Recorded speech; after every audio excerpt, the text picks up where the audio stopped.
Hi, my name is Nikki, and like all of you, I've gone through my own struggles or challenges, both big and small. I've learned that whatever my struggles are, it's always good to be able to talk to someone about them.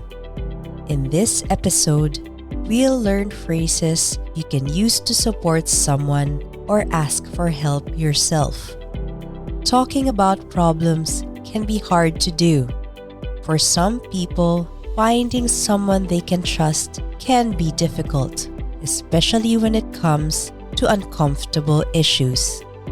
Let's listen to a conversation between friends Claire and Alan. Claire is going through struggles, but finds it difficult to talk to Alan about them. Claire, is there anything wrong? I've noticed you've been a bit withdrawn lately. No, nothing's wrong. I'm okay. You know I care about you a lot, right? I do, but I don't feel like talking about it. No pressure. When you're ready to talk, I'll be here. Alan felt that something was not right with Claire, so he starts a conversation with her by saying, I've noticed you've been a bit withdrawn lately. To be withdrawn means to not want to communicate with other people. Whilst Alan thinks that something might be wrong, Claire says that she's okay. Alan then says these kind words to make sure she feels comfortable to talk. You know I care about you a lot, right? These words are very simple, but are very important to say. When a friend or a family member doesn't want to talk about what they are feeling, it's always good to remind them how much you care about them. Saying these kind words will make them feel like they can trust you with their problems. Other ways of saying you care could be, I'm concerned about you, or I love you very much, so I worry about you. Although Alan shows his care for her, Claire still says that she's not ready to talk. And yes, that's okay. Alan understands that Claire doesn't want to talk and says, No pressure. When you're ready to talk, I'll be here. When someone says no pressure, it means that there is no need to do something right away. Alan assures Claire that she doesn't need to tell him now about what she's feeling, but that when she is ready, he will be there for her with kindness and empathy. There is another word that is similar to empathy. That word is sympathy. What exactly is the difference between the two? To have empathy means to be able to understand what someone is going through and to be able to share their feelings. To have sympathy means to simply observe and accept that someone is struggling. Both are good things to feel. However, there is more closeness and warmth in empathy. With empathy, you're showing the other person that you can feel what they are feeling and that you understand them. In this next scenario, Alan speaks to Claire with empathy. I'm sorry I've been shutting you off lately. I just haven't felt like myself. It's okay, I understand. We all go through struggles. It just feels like my world is falling apart. I lost my job and my partner left me. It's all too much. Oh, I'm sorry you're going through this. I know how hard it is to open up. So thank you for trusting me. I wish I could make things better. Thanks for being such a good friend, Alan. Of course. I'm always a shoulder to cry on. You're strong and you'll get through this. But when things get a bit too much and you need support, I'm always here for you.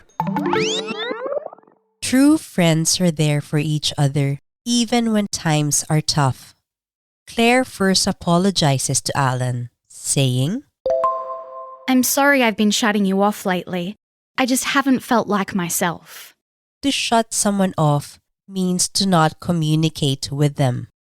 She says that she hasn't been feeling like herself. This means that she hasn't been feeling well lately, or she hasn't been behaving like she usually does. Alan assures her that it's okay and that, We all go through struggles. by saying this, Alan is empathizing with Claire. It shows that he understands her because, like everyone else, he also has times when he is struggling. Claire says, It just feels like my world is falling apart. when someone says that their world is falling apart, it means that they are going through something so difficult and serious that their whole life has changed. Can you remember what things were difficult and serious for Claire? She lost her job and her partner left her. I think that if this happened to me, I'd probably also say, It's all too much. it's all too much. It's an expression you can say when things get overwhelming, meaning to feel like too much when bad things are just happening all at once. After learning of her struggles, Alan says these 3 things to show her empathy and care. I'm so sorry you're going through this. I know how hard it is to open up, so thank you for trusting me. To open up means to communicate more. I wish I could make things better. These are such kind words to show that you are there for those you care about. You could also say, it's okay to be scared or sad. I'm sorry you're hurting. Or, I feel awful imagining what you're going through. Claire thanks Alan for being a good friend, and Alan responds, I'm always a shoulder to cry on. a shoulder to cry on is someone who is willing to listen and be there for someone who is having a difficult time. He says, You're strong and you'll get through this. But when things get a bit too much and you need support, I'm always here for you. Alan shows kindness by reassuring her that she is strong and that he is there for her. When you reassure someone, you make them feel comfortable with their decisions. Claire is lucky to have Alan. But what if there's no one you trust enough to talk with about your struggles? Or what if you need more professional help? Fortunately, in Australia, you can talk with a doctor, mental health professional, and even call a mental health hotline for support. A hotline is a special phone number set up for a specific reason. There are different hotlines you can call depending on the situation you are in. If you're depressed, meaning you are feeling constantly unhappy, or even going through abuse in the home, which we will discuss later in this episode.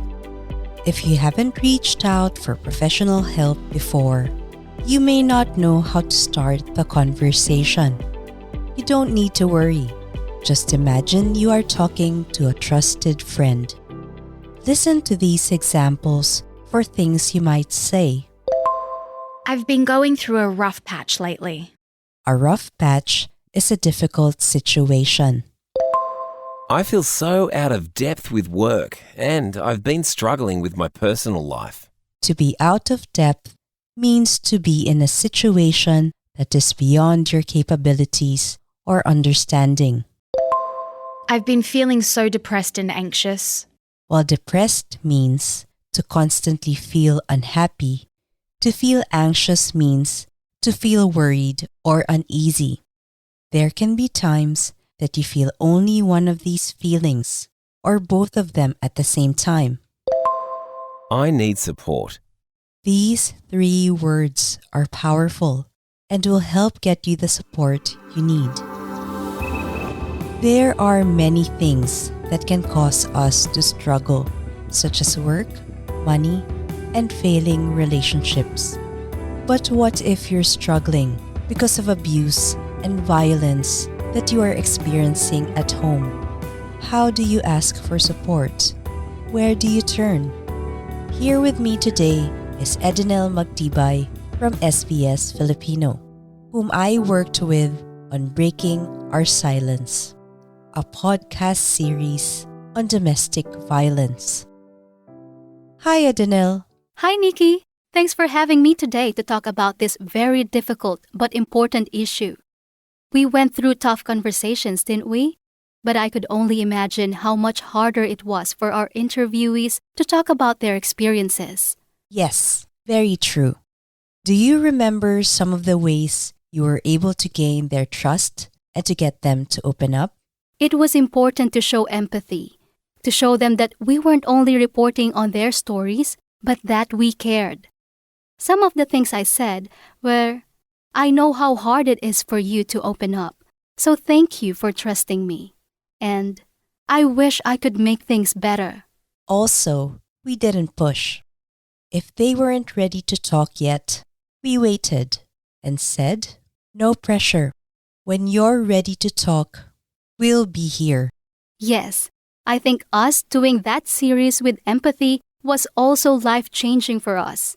For me now, whenever I go through rough patches or I feel out of depth, I remember the strength of our interviewees. Same here.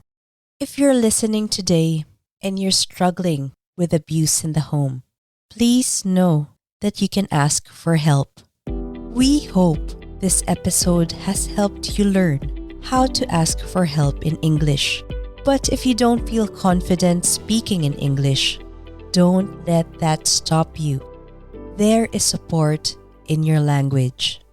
Can you do me a favor before you go, Adanelle? Sure. Let's repeat the phrases we practiced in this episode.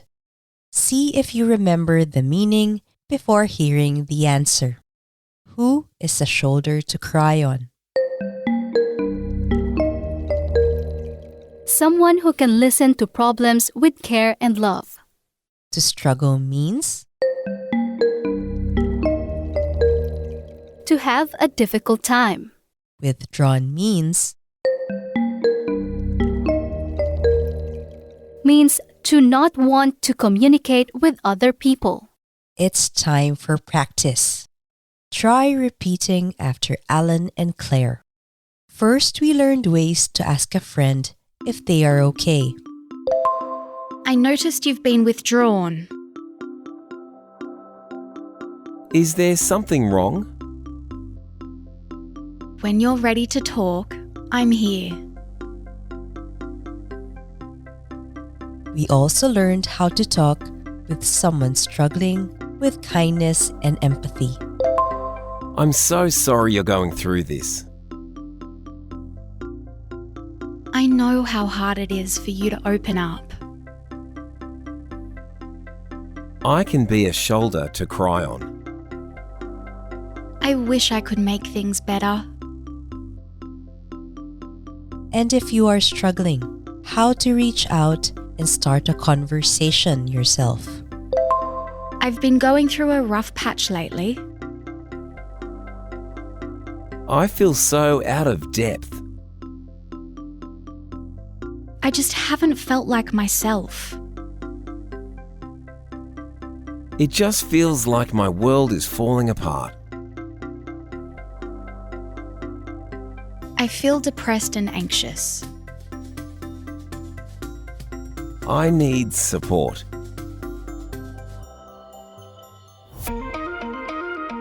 If you're a victim of family violence or know someone who is, you can call 1-800-RESPECT to get help. If you require emotional support, you can contact Lifeline on 131114 or Beyond Blue on 1-800-22-4636. If you need an interpreter, call 131450. I'm your host, Nikki. Thank you for learning English with me.